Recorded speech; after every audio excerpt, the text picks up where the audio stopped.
Un encuentro con su palabra, porque secase la hierba, marchitase la flor, mas la palabra de Dios permanece para siempre. Con ustedes, el doctor José Ricardo Arias Quintero.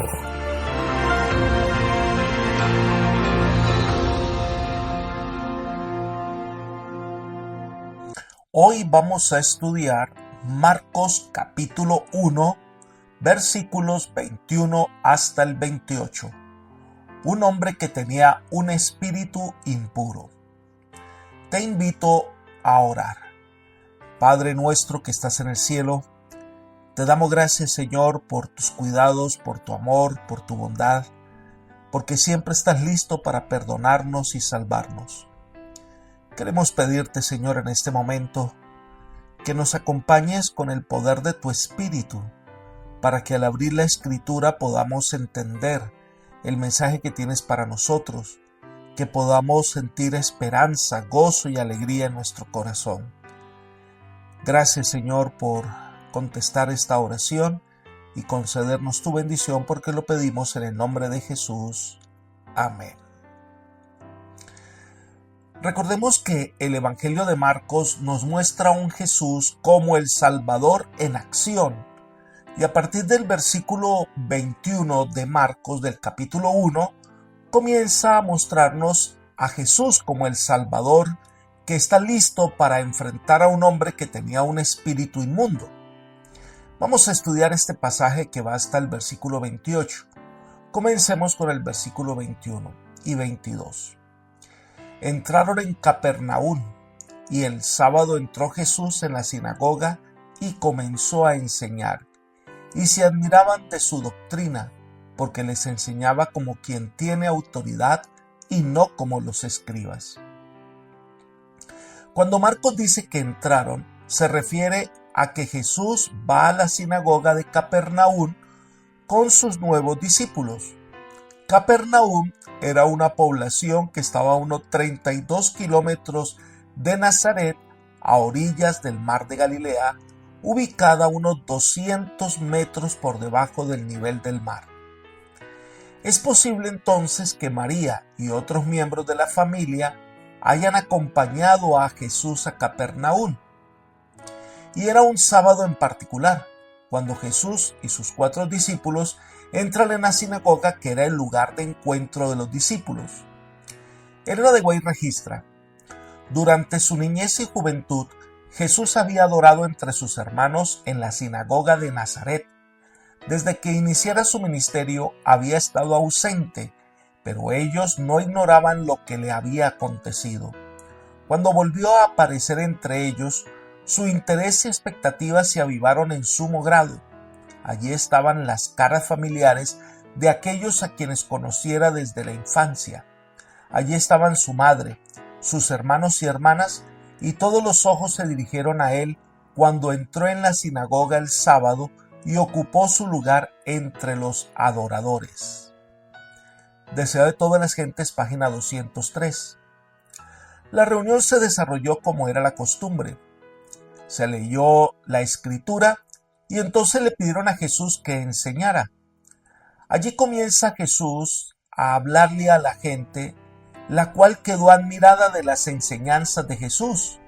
Y se admiraban, dice, de su doctrina, porque les enseñaba como quien tiene autoridad y no como los escribas. Los escribas eran los maestros oficiales de la ley y de la tradición. La mayoría de ellos eran fariseos. Esos expositores profesionales de la ley oral y escrita estaban en controversia constante con Jesús.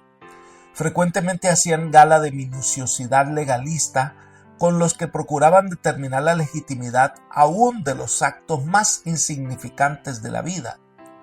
Solían explicar las Escrituras en forma tal como para que proyectara dudas sobre el significado en vez de aclararlo, y se ocupaban de las tradiciones de los padres, que consideraban iguales o superiores a las Escrituras, con lo que invalidaban la ley de Dios. Pero ahora Jesús abría ante las personas la palabra de Dios.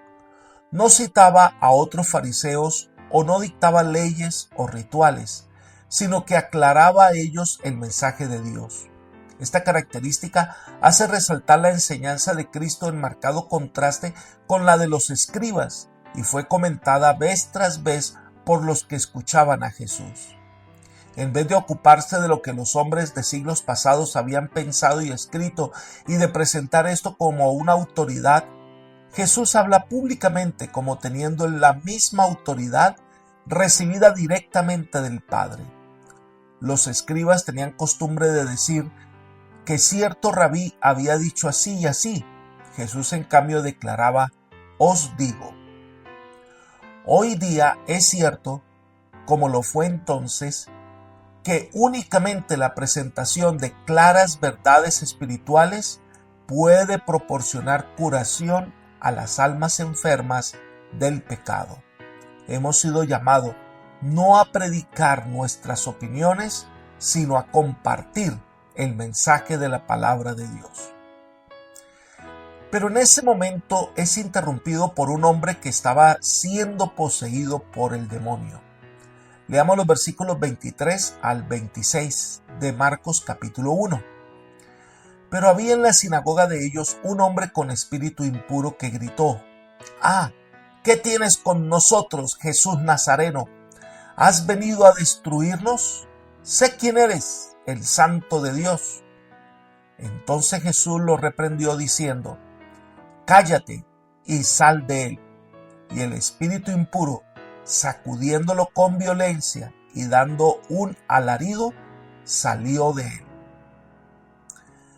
Mientras Jesús estaba enseñando, un hombre que estaba poseído por los demonios se levantó a interrumpir al maestro. La Biblia menciona específicamente 6 casos en los que Jesús sanó a personas que estaban poseídas por los demonios. Además de estos casos específicos, los evangelios mencionan con frecuencia que Jesús y sus discípulos sanaban a los que estaban afligidos por malos espíritus. En este caso, una vez más, Cristo se encontró frente a frente con el enemigo a quien había derrotado en el desierto de la tentación. Los presentes estaban escuchando con suma atención el mensaje que daba Cristo, y en esta forma Satanás quiso desviar la atención de la gente de la verdad que estaba hallando terreno fértil, por lo menos en algunos corazones. El grito de este hombre comienza con un modismo hebreo: «Ah, ¿qué tienes con nosotros, Jesús Nazareno?». Si lo miramos de manera literal en el hebreo, podríamos decir que en otras palabras le estaban diciendo a Jesús: «¿Qué tenemos en común?». Otros endemoniados habían usado la misma expresión. Es importante entender que los demonios confesaban generalmente que Jesús era el Hijo de Dios. Recordemos que Santiago 2:19 nos dice que los demonios también creen y tiemblan. Así que el enemigo de las almas conoce los planes de Dios, incluso mejor que los hombres puedan conocerlo o entenderlo. Además le dice: ¿has venido a destruirnos? Sin duda, este demonio anticipaba con terror el gran día del juicio de Dios. Indudablemente sabía que el fuego eterno es preparado para el diablo y sus ángeles, según Mateo 25:41. Así que temía que Cristo estuviera por ejecutar un castigo divino sobre él. Y entonces agrega: «Sé quién eres, el Santo de Dios». El espíritu malo reconoció en Jesús a aquel que tenía una estrecha relación con Dios. El enemigo de las almas no iba a estar quieto en su intento de tratar de interrumpir el ministerio de Jesús. Su enfrentamiento en el desierto era solo el comienzo de ataques constantes contra Jesús. Además, creó confusión en la reunión. Las palabras de Jesús, que había hablado con autoridad del cielo, fueron reemplazadas por las de los demonios, que quedaron en la mente de todos los oyentes. Por otra parte, Jesús rehuía que se le llamara el Mesías, el Santo de Dios, porque había muchos prejuicios. Antes de su llegada, hubo falsos maestros que se autoproclamaron Mesías y que llevaron a la gente a revueltas y que fueron muertos y sus movimientos desaparecieron. Jesús no quería que esos prejuicios los llevaran a impedir que vieran su obra y comprendieran su mensaje. Las intenciones del enemigo eran claras. Quería de alguna manera desviar la atención de los oyentes. Por eso el Señor le ordena: cállate y sal de él. Y el enemigo derribó al hombre, sacudiéndolo con violencia, dice el pasaje. El ataque puede haber sido un intento del demonio para matar a la infortunada víctima. Esta escena significó un notable contraste entre la posesión demoníaca y el estado normal de dominio propio que siguió. Las escrituras registran que el hombre quedó libre de las fuerzas del enemigo. Elena de White comenta: la mente de este pobre doliente había sido obscurecida por Satanás, pero en presencia del Salvador, un rayo de luz había atravesado las tinieblas. Se sintió incitado a desear estar libre del demonio o del dominio de Satanás, pero el demonio resistió al poder de Cristo. Cuando el hombre trató de pedir auxilio a Jesús, el mal espíritu puso en su boca las palabras y el endemoniado clamó con la agonía del temor. Comprendía parcialmente que se hallaba en presencia de uno que podría librarle. Pero cuando trató de ponerse al alcance de esa mano poderosa, otra voluntad le retuvo. Las palabras de otro fueron pronunciadas por su medio. Era terrible el conflicto entre el poder de Satanás y su propio deseo de libertad. Aquel que había vencido a Satanás en el desierto de la tentación se volvía a encontrar frente a frente con su enemigo. El diablo ejercía todo su poder para conservar el dominio sobre su víctima.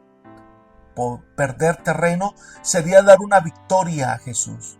Parecía que el torturado iba a fallecer en la lucha con el enemigo que había arruinado su virilidad. Pero el Salvador habló con autoridad y libertó al cautivo. El hombre que había sido poseído permanecía delante de la gente admirada, feliz en la libertad de su dominio propio. Aún el demonio había testificado del poder divino del Salvador. Libro El deseo de todas las gentes, página 221. Esto parecía ser un medio para interrumpir la obra de Jesús, desprestigiar su ministerio, pero resultó ser un momento de victoria, tanto que los que estaban allí quedaron admirados por el poder de Jesús y la autoridad de sus enseñanzas. Leamos los versículos 27 y 28. Todos se asombraron de tal manera que discutían entre sí diciendo: ¿qué es esto? ¿Qué nueva doctrina es esta que con autoridad manda aún a los espíritus impuros y le obedece? Muy pronto se difundió su fama por toda la provincia alrededor de Galilea. Jesús no solo predicaba con autoridad, sino que también actuaba con autoridad. Los exorcistas judíos se valían de encantamientos, hechizos y otros procedimientos propios de la superstición en su esfuerzo por expulsar malos espíritus. Jesús hablaba una sola palabra y los demonios salían inmediatamente. Los espíritus, tanto como los hombres, reconocían la autoridad del Hijo de Dios. Ahora sus habitantes fueron testigos de una manifestación aún mayor del poder de Dios, y debido a este acontecimiento, rápidamente Jesús llega a ser un personaje bien conocido en Galilea. Apreciado amigo y hermano, este milagro nos enseña que Jesús vino a dar libertad a los cautivos del enemigo. Vino a traer sanidad de corazón. La posesión demoníaca es un acontecimiento muy terrible, sobrenatural. El enemigo de las almas toma posesión de una persona para destruirla.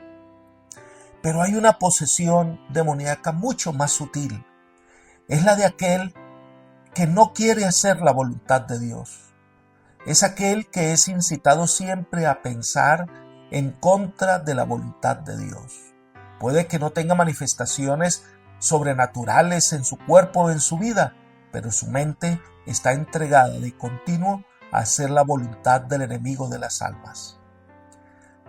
De una u otra manera, Jesús es el único que puede darnos verdadera libertad. Por eso ven a Jesús, deja que Él obre en tu vida, que limpie tu corazón, tu vida, tu mente, y que Él pueda habitar como Rey de Reyes en tu vida.